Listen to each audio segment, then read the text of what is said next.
Hello everyone, स्वागत है सभी का हमारे यूट्यूब चैनल में। आज के दिन में गणित कक्षा 10 द्विघात समीकरण के एक ऐसे प्रश्न की बात करेंगे जो यूपी बोर्ड एग्जाम 2026 के लिए बहुत ही ज्यादा इंपॉर्टेंट है। क्योंकि दोस्तों आज की इस वीडियो में हम जिस प्रश्न की बात करने वाले हैं यह प्रश्न यूपी बोर्ड एग्जाम 2023, 2020, 2019, 2016, 2015 और 2014 में कुल 6 अंकों में दोस्तों ये जो है प्रश्न पूछा गया है। और यह प्रश्न दोस्तों चूंकि ये बहुत बड़ा नहीं है, छोटा ही है, लेकिन दोस्तों यह प्रश्न में थोड़ा सा टेक्निकल क्वेश्चन है, इसलिए ये जो 6 अंकों का क्वेश्चन है। तो दोस्तों इस क्वेश्चन का दोस्तों सॉल्यूशन बहुत ही आसान तरीके से अगर आप सीखना चाहते हैं, अगर आप वाकई में सीखने वाले बच्चे हैं तो दोस्तों वीडियो के अंत तक जरूर बने रहें। तो चलिए दोस्तों अब हम प्रश्नों को हल करना स्टार्ट करते हैं। जैसे कि हमारा क्वेश्चन दिया गया है, एक नाव की शांत जल में चाल 15 किलोमीटर प्रति घंटा है। नाव को धारा की दिशा में 30 किलोमीटर जाने और फिर धारा की विपरीत दिशा में उसी स्थान पर लौटने में कुल 4 घंटे 30 मिनट लगता है। धारा की चाल ज्ञात कीजिए। तो दोस्तों यहां देखिए, कभी भी आपको नाव और धारा यानी कि नाव और जो धारा वाला क्वेश्चन हो तो दोस्तों इस तरह का प्रश्न बहुत ही आसान होता है। सबसे पहले तो दोस्तों आपको ये जो है लिख देना है जो मतलब प्रश्न में दिया हुआ है। क्या दिया है? एक नाव की शांत जल में चाल 15 किलोमीटर। तो यहां पे आपको लिख देना है शांत जल में नाव की चाल बराबर 15 किलोमीटर प्रति घंटा। अब दोस्तों यहां पे आपको उसको ध्यान देना है जो यहां पे लास्ट में पूछ रहा है। क्या पूछ रहा है? धारा की चाल हमसे पूछ रहा है। तो धारा की चाल हमें नहीं पता है, तो फिर यहां पे आपको मान लेना है, यहां पे आपको मान लेना है क्या? माना धारा की चाल यहां पे आप मान लीजिए x किलोमीटर प्रति घंटा। अब दोस्तों यहां पे देखिए, कभी भी जब दोस्तों नाव की चाल और आपको धारा की चाल जब आपको पता चल जाए, क्योंकि हमने यहां पे मान लिया है तो मान लीजिए पता ही चल गया x है। अब ये नाव की चाल 15 है, धारा की चाल x है। तब दोस्तों यहां पे प्रश्न बोला भी है कि नाव को धारा की दिशा में, ठीक है, 30 किलोमीटर जाने और फिर धारा की विपरीत दिशा में उसी स्थान पर लौटने में कुल 4 घंटे 30 मिनट का समय क्या होता है? लगता है। धारा की चाल ज्ञात कीजिए।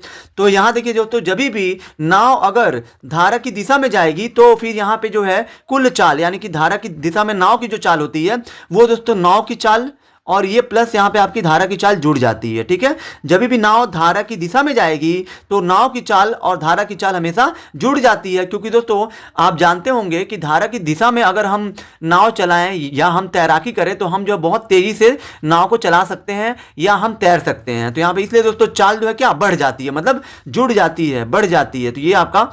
तो ये आपका 15 प्लस x किलोमीटर प्रति घंटा हो गया। अब धारा के विपरीत दिशा में नाव की चाल, मान लीजिए दोस्तों अगर आप धारा की दिशा में मतलब धारा के उल्टे दिशा में अगर आप कोई भी चीज चलाते हैं तो दोस्तों इस कंडीशन में आपको जो है उस चीज को चलाने में बहुत ज्यादा कठिनाई महसूस होती है। तो इस कंडीशन में क्या होता है? इस कंडीशन में आपकी जो चाल होती है वो दोस्तों घट जाती है। तो दोस्तों इस कंडीशन में जो आपकी चाल होती है विपरीत, क्योंकि दोस्तों विपरीत आप किसी भी चीज के चलते हैं तो दोस्तों आपको जो कठिनाई महसूस होती है यानी कि मतलब आपकी जो चाल घट जाएगी। मतलब 15 यानी कि नाव की चाल में से हमेशा धारा की चाल घटती है। ठीक है, यही दोस्तों हर एक क्वेश्चन में होता है। अब दोस्तों यहां पे आपको आ जाना है अकॉर्डिंग टू क्वेश्चन। ठीक है, अकॉर्डिंग टू क्वेश्चन हमारा प्रश्न में क्या बोला? प्रश्न में ये बोल रहा है कि धारा की दिशा में और धारा की विपरीत, मतलब धारा की दिशा में, यहां पे धारा की दिशा और धारा की विपरीत दिशा दोनों में आने जाने में टोटल इसको 4.5 घंटे लगते हैं। मतलब 4 घंटा 30 मिनट का समय से क्या हो रहा है? लग रहा है। तो दोस्तों ये बताइए कि समय ये आखिर ये 4 घंटा 30 मिनट कैसे दिया होगा? क्योंकि दोस्तों समय बराबर क्या होता है? दूरी बटा चाल। तो ये बताइए दोस्तों दूरी कितनी है? टोटल हमारी 30 किलोमीटर है। तो यहां देखिए दोस्तों दूरी, अब ये 30 किलोमीटर वो जो गया है, अब ये कितने की स्पीड से गया होगा? तो यहां देखिए धारा की दिशा में नाव की चाल कितनी है? 15 प्लस x है। तो यहां पे आपको 15 प्लस x से ही आपको भाग देना है, क्योंकि ये धारा की दिशा में 30 किलोमीटर जा रहा है। तो यहां पे धारा की दिशा में जब वो जा रहा है तो आपको धारा की दिशा में चाल भी पता होना चाहिए। प्लस अब धारा की विपरीत दिशा में भी वो जो 30 किलोमीटर ही आ रहा है, मतलब जितना वो गया था उतना ही वो आ रहा है। मतलब फिर से ये 30 किलोमीटर वो जो आना चाहता है। अब वो कितने की स्पीड से आएगा? जब वो विपरीत आएगा तो ये 15 माइनस x किलोमीटर की। अब देखिए दोस्तों ये आपका समय है, दूरी बटा चाल। ये इन दोनों दोस्तों जाने में, ये जो है जाने वाला समय है और ये वाला आपका विपरीत का मतलब है आने वाला समय। दोनों को 4 घंटा 30 मिनट लगता है। कितना? 4 घंटा यहां पे आपको 30 मिनट लग रहा है। तो यहां पे आपको लिख दीजिए। ठीक है, अब यहां पे आपको क्या करना है? ये आपको क्या करना है? यहाँ पे 15 प्लस एक्स और 15 माइनस एक्स का आपको लसा लेना है। तो ये आपको 15 प्लस एक्स और 15 माइनस एक्स का जब आप लसा लेंगे तो ये इनकी जो चालों का गुणनफल, इन दोनों का गुणा हो जाएगा। तो यहाँ पे गुणा है। ठीक है, 15 प्लस एक्स से 15 प्लस एक्स कट जाएगा, बचेगा ये 15 माइनस एक्स, इसका गुणा 30 में करिए। तो 30 का गुणा अगर आप 30 का गुणा आप इसमें आप करेंगे 15 माइनस एक्स में प्लस है तो प्लस, इससे आप इसमें आप भाग देंगे पूरे में तो ये इससे कट जाएगा, बचेगा ये, इसका गुणा हो जाएगा 30 में, यानी कि 30 कोष्टक में 15 प्लस एक्स हो जाएगा। ठीक है, अब ये बराबर, ये तो 4 घंटा आपका दिया तो 4 घंटे का 4 घंटा लिखिए, प्लस कर दीजिए। क्यों प्लस करिए? क्योंकि ये मिनट को भी आपको जो घंटे में बदलना पड़ेगा, क्योंकि ये वाला अगर घंटे में तो ये मिनट को भी घंटे में बदलना पड़ेगा, तो मिनट को घंटा बदलने के लिए 60 से भाग देते हैं, मतलब 30 में बटे कर देंगे 60।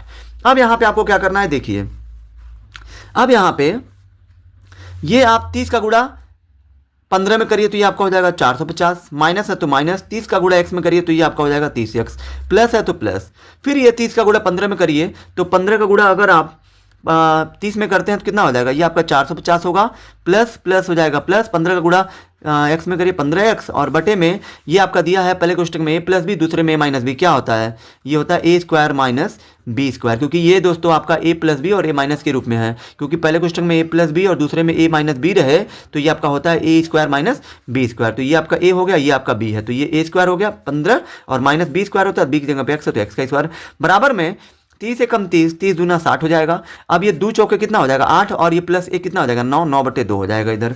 अब ये इधर कुछ कट रहा है काटी, जैसे ये 30 माइनस 30 से प्लस 30 कट जाएगा, 450 ये हो जाएगा 900, बटे में 25 का स्क्वायर होता है 225, माइनस में आपका एक्स स्क्वायर है तो एक्स स्क्वायर करिए, बराबर में 9/2 है 9/2, 9 से ये 900 को काटिए 100 बार में कटेगा। अब ये आपका 100 बटे में 225 माइनस एक्स स्क्वायर बराबर 1/2 हो जाएगा। अब यहाँ पे आपको क्या करना है, यहाँ पे ये दोनों पक्षों में कुछ नहीं हल होगा तो तिरछा गुणा करिए, मतलब यहाँ पे 1 का गुणा, सॉरी ये 2 का गुणा पहले 100 में करिए तो ये आपका 200 हो जाएगा, बराबर 1 का गुणा इसमें पक करिए पूरे तो ये आपका 225 माइनस एक्स स्क्वायर हो जाएगा।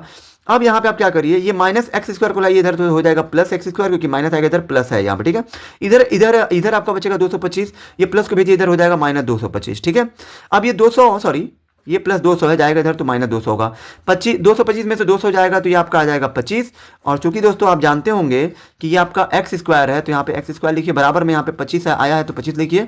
हमें चाहिए सिर्फ एक्स का वैल्यू, क्यों चाहिए, क्योंकि आपने एक्स क्या माना, धारा की चाल बनाया, और ये धारा की चाल ही प्रश्न में पूछी जा रही है, तो स्क्वायर को भेजेंगे इधर इसके पास, तो ये जो है 25 कड़ी में आ जाएगा, और 25 का वर्गमूल होता है 5, तो यहाँ पे इस प्रश्न का उत्तर 5 हो जाएगा। यानी कि यहाँ पे आपको लिख देना, अतः यहाँ पे आपको धारा की चाल करके, अतः धारा की चाल यहाँ पे आपको कितना आ रहा है 5 आ रहा है ना, तो 5 किलोमीटर यहाँ पे प्रति घंटा आपको लिख देना है, यही आपका धारा का चाल होगा।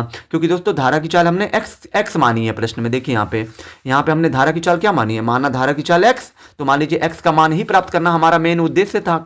ठीक है, तो यहाँ पे x का मान आ गया 5, तो यहाँ पे 5 किलोमीटर प्रति घंटा, किलोमीटर प्रति घंटा में इसलिए होगा क्योंकि नाव की चाल जब किलोमीटर प्रति घंटा है तो धारा की चाल भी तो किलोमीटर प्रति घंटा ही होगी। आई होप कि दोस्तों आप सभी को ये वीडियो बहुत ही ज्यादा पसंद आई होगी। अगर आप हमारे चैनल पर नए हैं तो हमारे चैनल को लाइक, सब्सक्राइब और शेयर जरूर करें, जिससे आने वाली वीडियो की नोटिफिकेशन आपको मिलती रहे। धन्यवाद।